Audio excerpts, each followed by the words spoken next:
আজ ঘুম থেকে উঠেই বিকেলবেলা চলে আসলাম ছাদে কাপড় তুলতে। তো কাপড়গুলো ধুয়ে দিয়েছিলাম। তো কাপড় শুকাতে মাঝে মধ্যেই ছাদে আসা হয়, সবসময় আসি না। বাসার মধ্যেই যতটুকু পারি শুকিয়ে নিই, কারণ পাঁচতলায় আসা অনেক কষ্ট, ওঠা নামা। তো আর সময়ের সাথেও পারা যায় না।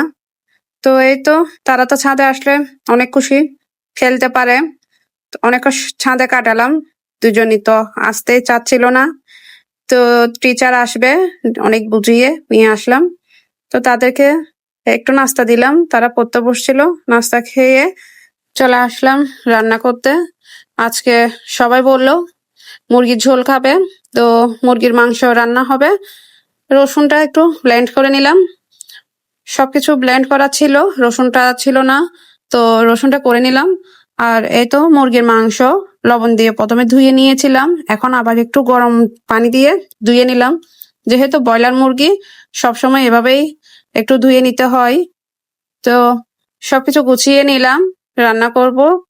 সব মাংস এখন এক এক করে ভাজি করে নেব। কোনো লবণ মরিচ হলুদ দিব না, এমনিতে ভাজি করে নেব খুব লাল করে। এভাবে ভাজি করলে দেখা যায় অনেক তেল ফোটে, তো অনেক সাবধানে ভাজিটা করতে হয়। তো ব্রয়লার মুরগি যেহেতু একটু ভাজি করে নিলে এভাবে মাংসটাও খেতে অনেক মজা হয়, আর ঝোলটাও খেতে অনেক মজা হয়। তো এক এক করে সব মুরগি এভাবে ভাজি করে নিলাম, লাল করে একদম কড়া করে। এখন ভাজি করব হচ্ছে আলুটাও আমি লবণ হলুদ দিয়ে সেদ্ধ করে নিয়েছিলাম 80% মতো। তো আলুটাও খুব লাল লাল করে ভাজি করে নিলাম। তারপর হচ্ছে এই যে মাংস বসাবো, দিয়ে দিলাম গরম মশলা।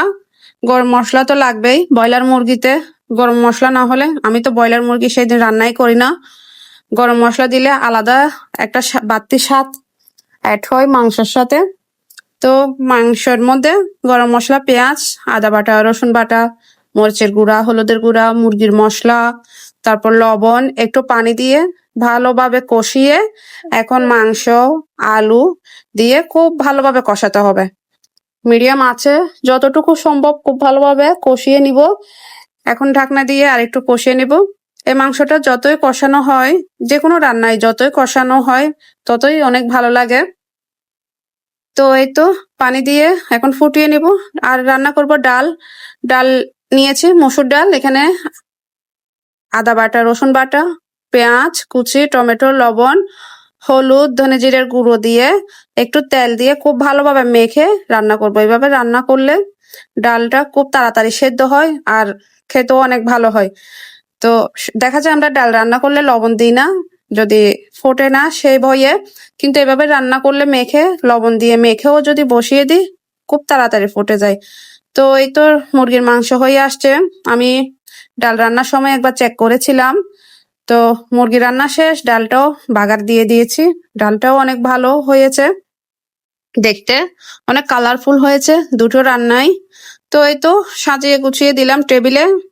যে কোনো রান্নাই যদি একটু সাজিয়ে গুছিয়ে পরিবেশন করা হয় তাহলে খাওয়ার আগ্রহটা আর খাওয়ার মনে হয় স্বাদটা অনেক বেড়ে যায়। তো আমি সবসময় একটু সবকিছু এভাবে গুছিয়ে সাজিয়ে দিই। তো রান্নাটা এত ভালো হয়েছে, মুরগির ঝোল আমি বারবার দেখছিলাম, ক্যামেরার মধ্যেও অনেক ভালো হয়েছে, আর এমনিতে তো দেখতে আরো অনেক ভালো হয়েছে। তো এই তো সবকিছু গুছিয়ে তাদের জন্য রাখলাম। তারা তো অনেক ব্যস্ত নাচ নিয়ে, তো নাচ করছে। এই তো নাচ গান শেষ করে সবাই আসলাম খেতে। তো সবাইকে দিয়ে দিয়েছি, সবাই খাচ্ছে। আমি তো প্রথমে ডাল দিয়ে লেবু দিয়ে খেতে হবে আমার। তো ডাল দিয়ে খাওয়ার পর আমি অনেকটা ভাত শুধু মুরগির ঝোল আর আলুটা দিয়ে খেলাম। আলুটা দিয়ে এত ভালো লাগছিল, তো মানে মুরগির মাংস লাগবে না, শুধু আলু আর ঝোল দিয়ে ভাতটা খাওয়া হয়ে যাবে এমন। তো সবাই খাওয়া দাওয়া করে নিলাম, সবাই বলল অনেক ভালো হয়েছে। তো আপনারা সবাই ভালো থাকবেন, সুস্থ থাকবেন, ধন্যবাদ।